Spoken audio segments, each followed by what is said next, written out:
Hello everyone, welcome to Yasar speaks. நீங்கள் ஏதோ ஒரு ஊருக்கு போகிறதுக்காக ஒரு ஃப்ளைட்டை ஒன்று புக் பண்ணுறீங்க. புக் பண்ணிவிட்டு அந்த ஃப்ளைட்டில் ஏறி உட்காடுறீங்க. உட்காந்ததுக்கப்புறம் உங்கள் கோ பேசஞ்சர், அதாங்க உங்கள் சீட்டு பக்கத்தில் ஒருத்தர் கோட் சூட்டெல்லாம் போட்டுக்கிட்டு கண்ணாடியெல்லாம் போட்டுக்கிட்டு சூட் கேஸோட வந்து உட்கார்றாரு. நீங்கள் என்ன நினைப்பீங்க? ஏதோ ஒரு பிஸ்னஸ் மேனுப்பான்னு நினைப்பீங்க. அதே போல தான் அங்கேயும் நடந்துச்சு. அந்த பிஸ்னஸ் மேன் என்ன பண்ணுறாருன்னா, அந்த ஃப்ளைட்டு கிளம்ப ஆரம்பிச்சதுக்கப்புறம், பறக்க ஆரம்பிச்சதுக்கப்புறம் அவர் கொண்டு வந்தார்ல சூட்டு கேஸு, அந்த சூட் கேஸை ஓப்பன் பண்ணி அந்த பேசஞ்சர்கிட்ட காட்டுறாரு. அந்த ஆளுங்க பக்கத்தில் உட்காந்துருக்கவங்கள்ட்ட காட்டுறாரு. இங்கே பார், பாம், இந்த ஃப்ளைட்டை நான் ஹைஜாக் பண்ண போகிறேன் அப்படின்னு சொல்கிறாரு. சொன்னால் உங்களுக்கு எப்படி இருக்கும்? அந்த இடத்துல நீங்கள் இருந்தீங்கன்னா நீங்கள் எப்படி ஃபீல் பண்ணுவீங்க? என்னடா படம் கதை சொல்கிற மாதிரி சொல்கிறேன்னா, இது படம் இல்லை, நிஜம். இது எதுவுமே ஸ்டோரி இல்லை, பொய் ஸ்டோரி இல்லை, இது நிஜமான ஸ்டோரி. இது ரியலாக நடந்திருக்குது. அதே போல் அந்த ஃப்ளைட்டையும் அவர் ஹைஜாக் பண்ணி முடிக்கிறாரு. ஹைஜாக் பண்ணதுக்கப்புறம் அவர் டிமாண்ட் வைக்கிறாரு. கவர்மெண்ட் அந்த டிமாண்டை ஏற்றுக்கிட்டு அவர் டிமாண்டை ஃபுல்ஃபில் பண்ணுறாங்க. அதுக்கப்புறம் அந்த கவர்மெண்ட்டு அந்த ஆளை தேட ஆரம்பிக்கிறாங்க. தேடுறாங்க, தேடுறாங்க, தேடுறாங்க, தேடிக்கிட்டே இருக்கிறாங்க. இன்னைக்கு வரைக்கும் தேடிக்கிட்டே இருக்கிறாங்க. ஆனால் அந்த ஆள் பிடிபடவே இல்லை. இதை பற்றி தான் இந்த வீடியோவில் டீட்டெயில்டாக பார்க்க போகிறோம். வாங்க வீடியோக்குள்ளே போகலாம். அதுக்கு முன்னாடி நம்ம சேனலை சப்ஸ்கிரைப் பண்ணிக்கோங்க. சப்ஸ்கிரைப் பண்ணால் தான் இந்த மாதிரி இன்ட்ரெஸ்டிங்கான வீடியோஸு நம்ம டெய்லியும் நம்ம சேனலில் அப்லோட் பண்ணிக்கிட்டு இருக்கிறோம். உங்களுக்கு நோட்டிஃபிகேஷனில் இந்த வீடியோஸ்லாம் வரும். நீங்களும் மிஸ் பண்ணாமல் பார்க்கலாம். பண்ணிட்டீங்களா? சரி, வாங்க வீடியோக்குள்ளே போகிறோம். நவம்பர் 24, 1971 இந்த டேட்டில் டிபி கூப்பர் அப்படிங்கிற ஒரு ஆளுங்க, அவர் வந்து கோட் சூட்டெல்லாம் போட்டுக்கிட்டு, நல்ல ஒரு சூட் கேஸ் கண்ணாடியெல்லாம் போட்டுக்கிட்டு அமெரிக்காவில் ஒரு ஃப்ளைட்டில் வந்து உட்காருது. அந்த ஃப்ளைட் எங்கே போகுதுன்னு கேட்டிங்கன்னா, அந்த ஃப்ளைட்டு அமெரிக்காவில் இருக்கிற போர்ட்லேண்ட்லேருந்து சியட்டல் போகக்கூடிய ஃப்ளைட்டு. ஒரு ஷார்ட் டிஸ்டன்ஸ் கவர் பண்ணுற சின்ன ஃப்ளைட்டு. அந்த ஃப்ளைட்டில் ஒரு 35, 36 மெம்பர்ஸ்லாம் ட்ராவல் பண்ண முடியும். அந்த 35, 36 மெம்பர்ஸ் அதில் இருக்கிறாங்க. அந்த ஆளும் அதில் ஒரு மெம்பராக போகிறாரு. போய் வந்து அவர் கொடுக்கப்பட்ட சீட்டில், சீட் நம்பர் 16E அந்த சீட்டில் போய் உட்கார்றாரு. உட்கார்ந்ததுக்கப்புறம் அந்த ஃப்ளைட்டும் கிளம்புதுங்க. கிளம்புனதுக்கப்புறம் ஃப்ளைட்டு பறக்க ஆரம்பிச்சதுக்கப்புறம் அவரு அங்கே உள்ள ஏர் ஹோஸ்டர், அங்கே உள்ள கேபின் க்ரூவை கை அசைவால் கூப்பிட்றாரு. ஏன் கை அசைவால் கூப்பிட்றாருன்னா, இப்போல்லாம் நம்ம பட்டன் அமுக்குனா ஏர் ஹோஸ்டர்ஸ் வருவாங்க. இப்போ இருக்கிற சிஸ்டம் அந்த மாதிரி. அப்போ அந்த அளவுக்கு பெரிய சிஸ்டமெல்லாம் அந்த ஃப்ளைட்டில் அந்த மாதிரி சிஸ்டம் இல்லை போல். அவர் கை அசைவில் கூப்பிட்றாரு. கூப்பிட்டோன்னே இப்போ உள்ள ஏர் ஹோஸ்டர்ஸ் வருவாங்கள்ல, நம்மளுக்கு என்ன ஹெல்ப் வேணுமான்னு கேட்டு வருவாங்களா, அதே மாதிரி அங்கே உள்ள ஏர் ஹோஸ்டர் ஒரு லேடி வந்து, how can I help you sir அப்படின்னு சொல்லி கேட்குறாங்க. கேட்டதுக்கு இந்த ஆள் என்ன சொல்லியிருக்காரு, டிபி கூப்பர் என்ன சொல்லியிருக்காருன்னா, அவங்க கையை வாங்கி இந்த சீட்டு அப்படின்னு சொல்லி ஒரு துரும்பு சீட்டை அவர் கொடுத்துருக்குறாரு. ஒரு ஸ்லிப்பை அவர் அவங்க கையில் வச்சிருக்கிறாரு. வச்சதுக்கு உடனே இவர் வந்து ஏதோ ஃப்ளட் பண்ண பார்க்குறாருப்பான்னு சொல்லிட்டு அந்த லேடியும் கேஷுவலாக எடுத்துக்கிட்டு, ஏர் ஹோஸ்டர்ஸ் கேஷுவலாக எடுத்துக்கிட்டு, கேஷுவலாக தானே எடுத்துக்குவாங்க, அங்கெல்லாம் கேஷுவலாக எடுத்துக்கிட்டு பேசஞ்சர்கிட்ட எந்த கோவத்தை காட்டாமல் தேங்க்யூ சார்னு சிரிச்சுக்கிட்டு அவங்க இடத்துல போய் உட்காடுறாங்கங்க. உட்காந்ததுக்கப்புறம் 2-3 நிமிஷம் ஆகுது. இவர் இப்படி சைடில் இருந்து கை காட்டி சிரிப்பை கை அசைவில் அந்த அம்மாவை கூப்பிட்றாரு. இந்த ஆள் விடுறதா போல, இது விடுறது இல்லை போலப்பா நம்மள அப்படின்னு நினச்சிக்கிட்டு இவங்களும் தலையில் கை மேலே கை வச்சுக்கிட்டு இவங்களும் இக்னோர் பண்ணுறாங்க. இந்த ஆளு திரும்பி திரும்பி கூப்பிட்றாரு. திரும்பி கூப்பிட்டு அவர் என்ன சொல்கிறாருன்னா, அந்த சீட்டை படி அப்படிங்கிறத ஃபோர்ஸ் பண்ணுறாரு. இன்னமோ படிச்சு தான் தொலைஞ்சிருவோமே சொல்லிட்டு அந்த சீட்டை ஓப்பன் பண்ணி பார்க்குறாங்க. பார்த்தா அதில் என்ன இருக்குன்னா, என் பக்கத்தில் வந்து உட்காரு அப்படின்னு அந்த சீட்டில் இருக்குது. இன்னமும் வந்தா ஃப்ளட் பண்ணுறக்காண்டி பக்கத்தில் எழுதி கொடு, என்னடா சீட்டில் எழுதி கொடுக்குறியான்னு சொல்லிட்டு இந்த அம்மா திருப்பி இக்னோர் பண்ண ஆரம்பிச்சிடுறாங்க.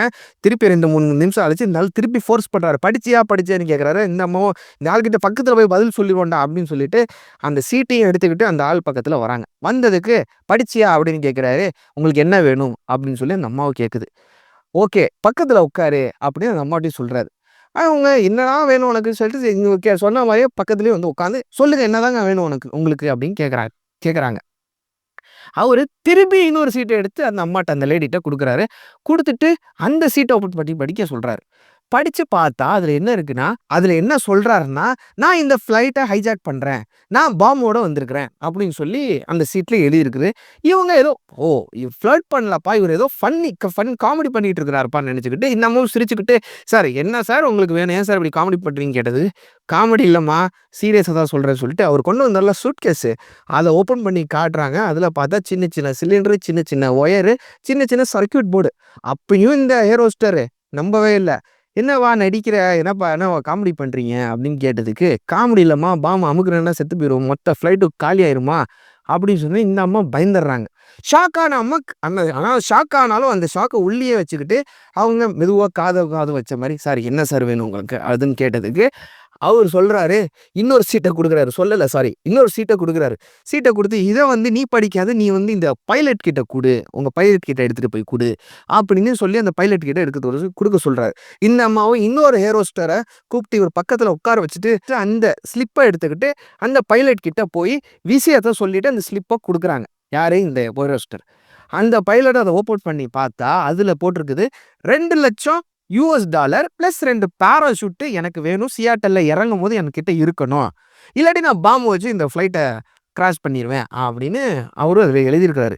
உடனே இவரு இந்த பைலட்ட காதுக்கு காது வச்ச மாரி இந்த கேபின் க்ரூட்ட மட்டும் இந்த விஷயத்த இன்ஃபர்மேஷன பாஸ் பண்றாரு. பாஸ் பண்ணதுக்கப்புறம் அந்த கடைசியா அந்த உட்கார்ந்துருக்காங்கல்ல அவர் பக்கத்துல, அந்த அம்மாவுக்கு அந்த விஷயம் போகுது. அதுவரைக்கும் அந்த அம்மாவுக்கு தெரியல. அந்த விஷயம் அந்த அம்மா காதுக்கு போனோனே அந்த அம்மாவும் காட்டிக்கல. வெளியில யார்ட்டயும் அந்த பேசஞ்சர்ட்ட காட்டிக்காம அமைதியா உட்கார்ந்துருக்காங்க. உட்கார்ந்திருக்கும்போது இந்த விஷயத்த அவங்க வந்து ஏர்போர்ட் கண்ட்ரோல் ரூம் இருக்குல்ல, அந்த ஏர்போர்ட் கண்ட்ரோல் ரூம் கிட்ட அத பாஸ் பண்றாரு இந்த பைலட். அப்ப அந்த நியூஸ் வந்து அந்த ஏர்லைனோட பிரசிடென்ட் டொனால்ட் நிரோப். டொனால்ட் நிரோப் அப்படிங்கிற ஏர்லைனோட பிரசிடென்ட்க்கு இது காதுக்கு போகுது. காதுக்கு போனோனே அவரு வந்து ரிஸ்க் எடுக்க வேணாம்.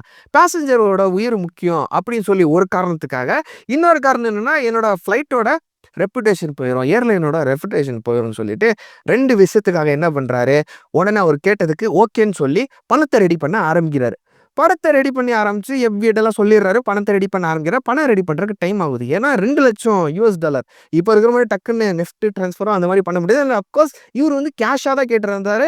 அதுவும் $20 வேணும்னு டிபி கூப்பர் கேட்டிருந்தாரு. அதனால இவரு பணத்த ரெடி பண்ண ஆரம்பிக்கிறார். பணம் ரெடி பண்றதுக்கு கொஞ்சம் டைம் ஆகுது. அப்போ வந்து என்ன சொல்றாருன்னா, பைலட் கிட்ட "நீ சுத்திக்கிட்டே மேலேயே சுத்திக்கிட்டே இரு. ஏன்னா அது 1 ஹவர் ஃப்ளைட் தான். மேலேயே சுத்திக்கிட்டே இரு" அப்படின்னு சொல்லி அவர்ட்ட இது குடுக்குறாரு. இன்ஃபர்மேஷன் சொல்றாரு. சொன்ன உடனே அவங்களும் மேல சுத்திக்கிட்டு இருக்காங்க. அப்பதான் இந்த பேசஞ்சர்ஸ்க்கு எல்லாத்துக்கும் டவுட் வருது. என்ன இவங்க இங்கேயே சுத்திக்கிட்டு இருக்காங்கன்னு டவுட் வந்தோனே, இவங்களும் அத ஆஃப் பண்ணிடுறாங்க. இல்லங்க கிளைமேட் இஷ்யூவா இருக்கு. இப்ப லேண்ட் பண்ணிருவோம் பாருங்கன்னு சொல்லிட்டு ஆஃப் பண்ணிடுறாங்க. அதே போல அவர் கேட்டது போல $2,00,000 2 பாராசூட் அந்த ஃப்ளைட் சியாட்டல்ல இறங்குனதுக்கு அப்புறம் அவங்க குடுக்குறாங்க. ஏன்னா அப்ப பார்த்தீங்கன்னா, சியாட்டல்ல மழை, சரியான மழை. அப்ப அந்த இதையும் குடுக்குறாங்க. பணத்தையும் பாராசூட்டையும் குடுக்குறாங்க. இவங்க என்ன நெனச்சுக்கிட்டாங்க, மழை பெய்யுது. எங்கேயோ அங்க போனாலும் புடிச்சிரலாம் அப்படின்னு நெனச்சுக்கிட்டு இருக்கிறாங்க. அப்பதான் மேட்டர் என்ன நடக்குதுன்னா, அந்த பேசஞ்சர்ஸ் இறங்குனதுக்கு அப்புறம் டக்குன்னு அந்த கதவு பூட்டிட்டு, "ஃப்ளைட்ட எடு" அப்படின்னு அந்த பைலட் கிட்ட சொல்றாரு. அங்க வந்து அந்த கேபின் க்ரூவும் பிளஸ் அந்த pilot 6 cabin crew plus 2 pilot அந்த ஃப்ளைட்ல இருக்கிறாங்க. "ஃப்ளைட்ட எடு" அப்படின்னு சொல்றாரு. ஃப்ளைட் எடுன்னு சொல்ற உடனே இவங்களும் எல்லாம் க்ளோஸ் பண்ணிட்டு டக்குன்னு எடுத்துருவோம்னு சொல்லிட்டு எடுக்க ஆரம்பிச்சுட்டாங்க. ஏன்னா உள்ள இப்ப 36 பேசஞ்சர்ஸ் வெளிய வந்துட்டாங்க. ஆனா கேபின் க்ரூ இருக்கிறாங்கல்ல, அவங்க உயிர் முக்கியம்ல. அவங்க சொன்ன மாரி அந்த பிரசிடென்ட்டா இருக்கட்டும், அவங்க எஃப்.பி.ஐ இருக்கட்டும், அவங்க சொன்ன மாரி டிபி கூப்பர் சொன்ன மாரி இவங்களும் ஒத்துழைக்கிறாங்க அதுக்கு. அந்த ஃப்ளைட்டும் கிளம்புதுங்க. அவரு பைலட் கேட்கிறாரு, "எங்க போணும்னு?" கேட்கிறாரு. "நார்வே பக்கம் போ" அப்படின்னு டிபி கூப்பர் சொல்றாரு. இவரு நார்வே பக்கம் கிளம்புறாரு. அந்த அளவுக்கு ஃபியூல் அதுல இல்ல. அந்த ஃப்ளைட்ல இல்ல. இவரு பறக்க பறக்க 10,000 உயரம் 10,000 அடி உயரம் பறந்துகிட்டு இருக்குது அந்த ஃப்ளைட்டு. பறக்கும்போது திடீர்னு என்ன சொல்றாரு டிபி கூப்பர், "ஹைட்ட குறைங்க. ஸ்லோ பண்ணுங்க. ஹைட்ட குறைங்க" அப்படிங்கிறாரு. சார் இந்த ஹைட்ல பறந்துகிட்டு இருக்கிறோம். இப்ப நம்ம ஹைட்ட குறைக்க முடியாது. ஹைட்ட குறைச்சாலும் ஸ்பீட குறைக்க முடியாது சார் உடனே அப்படிங்கிறாங்க. "நீ குறை எனக்கு தெரியும்" அப்படிங்கிறாரு. இவங்களும் அவரு சொன்ன மாரி அந்த பைலட்ஸ் அந்த டிபி கூப்பர் சொன்ன மாரி பைலட்டும் குறைக்கிறாங்க. ஹைட்ட குறைச்சு 5,000 அடி கிட்ட வராங்க. அந்த ஃப்ளைட்டோட ஸ்பீடையும் கம்மி பண்றாங்க. ஃப்ளைட்டோட ஸ்பீட கம்மி பண்ணோனே, கேபின் க்ரூ எல்லாத்தையும் அந்த கேபின்ல போட்டு அடைச்சுட்டு, இவரு வந்து அந்த இதெல்லாம் போட்டுக்கிட்டு, அந்த பாராசூட் எல்லாம் போட்டுக்கிட்டு, குதிக்கிறக்கு ரெடி ஆகுறாரு. ஏன்னா ஃப்ளைட்டோட கதவ தொறந்தா ஃப்ளைட் வெடிச்சிருமேடா, ஃப்ளைட் உடைஞ்சிருமேடா, எப்புட்றா அவரு குதிப்பாருன்னா, இந்த படத்துல வர மாரி தாங்க. அந்த ஃப்ளைட்ல என்ன இருக்குன்னா, அந்த கார்கோ ஃப்ளைட் மாரி, பேசஞ்சர் ஃப்ளைட் தான். கார்கோ ஃப்ளைட் மாரி பின்னாடி தொறக்கும் பாருங்களேன். அந்த மாரி ஒரு சிஸ்டம் இருக்குது. இவரு என்ன உடனே பண்றாரு, அந்த பாராசூட் எல்லாம் போட்டு ரெடி ஆயிக்கிறாரு ஒரு கேபின்ல. ரெடி ஆகும்போது அந்த கேபின் க்ரூஸ் இருக்கிறாங்கல்ல, ஹெல்ப் பண்றாங்க. ஐயோ! பாவம் பாருங்களேன். ஹெல்ப் பண்றாங்க. ஹெல்ப் பண்ணதுக்கு, "நீ எதுவும் பண்ண வேணாம். நீங்க எதுவும் பண்ண வேணாம். நான் போட்டுக்குவேன். எனக்கு தெரியும்." அப்படின்னு சொல்லிட்டு அந்த இடத்துல போட்டு கேபின் க்ரூ லாக் பண்ணிட்டு, டோர் லாக் பண்ணிட்டு, அவரு இந்த டோர தொறந்து பின்பக்கமா இருந்த டோர தொறந்து குதிச்சிடுறாரு. இது இவரு குதிச்சது கூட இவங்களுக்கு தெரியல. எதனால தெரியலன்னா, இப்போ உள்ள சிஸ்டம் மாரி இந்த கண்ணாடி சிஸ்டம்லாம் அந்த ஃப்ளைட்ல அப்ப இல்ல. இவங்களுக்கு குதிச்சது தெரியல. இவங்க கூப்புடுறாங்க. பேர சொல்லி கூப்புடுறாங்க. அவரு சவுண்டே இல்ல. அதுக்கப்புறம் ஃபியூலும் கம்மியாக ஆரம்பிச்சுருச்சு. இவரு லேண்ட் பண்ண போறாரு. இவரு யாரு? பைலட். லேண்ட் பண்ணதுக்கு அப்புறம் வந்து பார்த்தா, எஃப்.பி.ஐ ஆளுங்களும் வராங்க. சரி வந்து பார்த்தா, பின்பக்கம் கதவு தொறந்திருக்குது. அண்ட் ஆஃப் கோர்ஸ் அங்க ஒண்ணுமே இல்ல. ஒரு நோட்டு கூட இல்ல. அவர் போட்டிருந்த ட்ரெஸ் எந்த ஒரு விஷயம் கூட அங்க மாட்டல. ஒரு டிப் கூட மாட்டல. உடனே அவருக்கு கிட்ட கிடைச்சது என்னன்னா, அவரு குடிச்சிட்டு போட்ட ஒரு சிகரெட். ஒரு பழைய பேராசூட், கிழிஞ்ச பேராசூட். அப்புறம் சின்ன ஏதோ ஒரு பேக். அது மட்டும் தான் கிடைச்சிருக்கு. வேற எதுவுமே அங்க கிடைக்கல. இப்போ வந்து சரி இங்க தான் எங்கேயோ குதிச்சிருக்காரு. இந்த சுற்றுவட்டார ரேடியஸ்ல மொத்தமா இவர தேட ஆரம்பிப்போம். அவரு குதிச்ச இடம் எப்படி இருக்குன்னு பார்த்தீங்கன்னா, சுத்திலும் காடு. அந்த காடுல மோசமான மிருகங்கள் மட்டும் தான் இருக்குது. அத விட்டா கடலு. இந்த இடத்துல நடுவு இடத்துல தான் குதிச்சிருக்காரு. அண்ட் அஃப்கோர்ஸ் அவர் குதிக்கும்போது சரியான மழை. நான் சொன்னேன்ல ஸ்டார்ட்டிங்கு. சியாட்டல்லேருந்து கிளம்பும்போது சரியான மழை. அதேபோல 5000 கிலோமீட்டர்லேருந்து இந்த மலையில ஒரு மனுஷன் ஒண்ணுமே இல்ல ஒரு பாராசூட்டோட குதிச்சிருக்காருன்னா, இவரு கண்டிப்பா செத்து போயிருப்பாரு. பாடிய தேடுங்க. பணத்த ரிகவர் பண்ணுங்க. இப்ப இதுல கடல்ல குதிச்சிருந்தா ஒண்ணும் பண்ண முடியாது. எங்கேயாச்சும் காடுகள்ல குதிச்சிருந்தா பணத்த தேடி பணத்த ரிகவர் பண்ணுவோம். அந்த ஆள பிடிப்போம் அப்படின்னு சொல்றாங்க. தேடுறாங்கங்க, தேடுறாங்கங்க, தேடுறாங்கங்க, தேடிக்கிட்டே இருக்கிறாங்க. நாட்கள் வாரமாவது, வாரம், மாசமாவது தேடிக்கிட்டு இருக்கிறாங்க. கிடைக்கவே இல்ல. அவர் பிடிபடவே இல்ல. அவரோட துருப்பு கூட கிடைக்கவே இல்ல. மாசங்கள் ஆகுது. இது அப்படியே கடந்து போய்க்கிட்டே இருக்குது. திடீர்னு இதே போல ஒரு சம்பவம் நடக்குது. எங்க? அதே அமெரிக்கால, அதே மாரி ஒரு ஃப்ளைட்ல இதே மாரி ஒரு சம்பவம் நடக்குது. அவங்க கேபின் க்ரூட்ட கேட்குறாங்க, "என்ன இந்த ஆளு கோட் சூட் போட்டிருக்கிறாரா?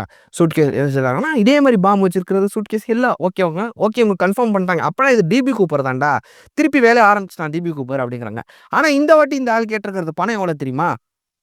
$5,00,000 கேட்டிருக்கிறாரு. ஓகே. அப்பன்னா டிபி கூப்பர் தான் அப்படின்னு சொல்லிட்டு, இந்த வாட்டி டிபி கூப்பர் மாட்டுனாருடா. இந்த வாட்டி டிபி கூப்பர புடிச்சுருவோம்னு சொல்லிட்டு கன்ஃபார்ம் ஆயிட்டு, இவங்களும் பணத்தெல்லாம் அவர் கேட்டதெல்லாம் குடுத்துட்டு, இந்த வாட்டி புடிச்சுரும்னு சொல்லிட்டு கிளம்புறாங்க. ஆனா, இதே போல அவரு மேலேருந்து குதிக்கிறாரு. கொஞ்ச நாள்ல தென்படல. புடிக்க முடியல. ஆனா, கடைசியில புடிச்சிடுறாங்க. புடிச்சு பார்த்தா, அந்த இந்த காலத்துல தாங்க ஃபோட்டோலாம் இருக்குது. அந்த காலத்துல வந்து அந்த ஸ்கெட்ச் தான் பண்ணி வச்சிருப்பாங்க. டிபி கூப்பரோட ஸ்கெட்ச். ஏன்னா, அந்த ஏர் ஹோஸ்டர்லாம் பார்த்துருக்காங்கல்ல. அவங்க குடுத்த இன்புட் படி ஒரு ஸ்கெட்ச் பண்ணி வச்சிருக்காங்க. அந்த ஸ்கெட்சுக்கும் இவருக்கும் மேட்ச் ஆகல. சரி இவரோட உண்மையான பேர் என்னன்னு தேடி பார்த்தா, இவரோட இதெல்லாம் தேடி பார்த்தோம்னு வச்சுக்கங்களேன். இவரோட பேர் வந்து ரிச்சர்ட் மெக்காய். ரிச்சர்ட் மெக்காய்ன்னு பேரு சரி பேரு தான் பொய்யா இருக்கும். டிபி பொய்யா சொல்லியிருப்பாரு. அப்படின்னு சொல்லி பார்க்குறாங்க. இன்னும் உள்ள போய் பார்த்தா, இன்டெப்த்தா போய் அத படிச்சு பார்த்தா, தேடி பார்த்தா, இவருடைய உண்மையான பேரு ரிச்சர்ட் மெக்காய் தான். இவரு வந்து அந்த சம்பவம் நடந்துச்சுல்ல, டிபி கூப்பர் சம்பவம் நடந்துச்சுல்ல, அந்த சம்பவத்த வந்து இவரு ஏதோ ஒரு ஃபேமிலியோட, அவங்களோட ஃபேமிலியோட அவர் இருந்திருக்கிறார். அதுக்கு ப்ரூஃப்லாம் இருக்குது. அப்படி பார்த்தா இவரு டிபி கூப்பர் கிடையாது. அவங்களும் அதுக்கப்புறம் திடீர்னு அவரு தப்பிக்க முயற்சி பண்றாரு. ஒரு 2 வருஷத்துல ஜெயில்ல பிடிச்சு போடுறாங்க. அப்ப தப்பிக்க முயற்சி பண்றாரு. அவர ஒரு கன்னால சுட்டு சாவடிச்சுடுறாங்க. அவரும் செத்து போயிடுறாரு. இதுவரைக்கும் தேடிக்கிட்டே தான் இருக்கிறாங்க டிபி கூப்பர். இன்னைக்கு வரைக்கும் கிடைக்கல. கிட்டத்தட்ட 40 வருஷமா தேடுறாங்கங்க. 40, 42 வருஷம் ஆயிருச்சு இந்த கேஸ் ஸ்டார்ட் ஆயி. இதுவரைக்கும் அந்த கேஸுக்கு ஒரு ஃபுல் ஸ்டாப்புங்கிறது கிடைக்கவே இல்ல. அந்த $2,00,000 எங்கேயுமே எந்த பணமும் கிடைக்கவே இல்ல. ஒரு நாள் ஒரு கரையோரம் அந்த அவர் குதிச்சார்ல, அங்கருந்து ஒரு 1000 கிலோமீட்டர் தள்ளி ஒரு கொஞ்சம் பணம் மட்டும் அந்த நோட்டு, அந்த சில நோட்டுகள் வந்து கிடைக்குது. அந்த நோட்டுகள் எப்படி கன்ஃபார்ம் பண்றாங்கன்னா, அதே மாரி இப்பலாம் பண்றாங்கல்ல சீரியல் நம்பர் வச்சு. அதே மாரி தான் அப்பயும் அந்த சீரியல் நம்பர் நோட் பண்ணி பார்த்தா, சில நோட்டுகள் மட்டும் அங்க கிடைக்குதுங்க. சில நோட்டுகள். அந்த ஃபுல் பணம் கிடைக்கல. சில நோட்டுகள் மட்டும் கிடைக்குது. ஒரு கடல் ஓரம் அங்கருந்து அந்த அவர் குதிச்சார்ல டிபி கூப்பர். அங்கருந்து ஒரு 1000 கிலோமீட்டர் தள்ளி. ஆனா, அந்த ஆளு மாட்டுனாரா? இல்ல. அந்த ஆளோட ஏதாச்சும் துணி ஏதாச்சும் ஏதோ கிடைச்சிருக்குதான்னு பார்த்தா இல்ல. சில நோட்டுகள் மட்டும் கிடைச்சிருக்கு. இன்னி வரைக்கும் தேடிக்கிட்டு தான் இருக்கிறாங்க. இது வந்து இந்த ஹிஸ்டரியிலேயே அமெரிக்கன் ஹிஸ்டரியிலேயே க்ளோஸ் ஆகாத கேஸு. சால்வே ஆகாத கேஸ் அப்படின்னு கேட்டீங்கன்னா, டிபி கூப்பரோட கேஸ் தான்.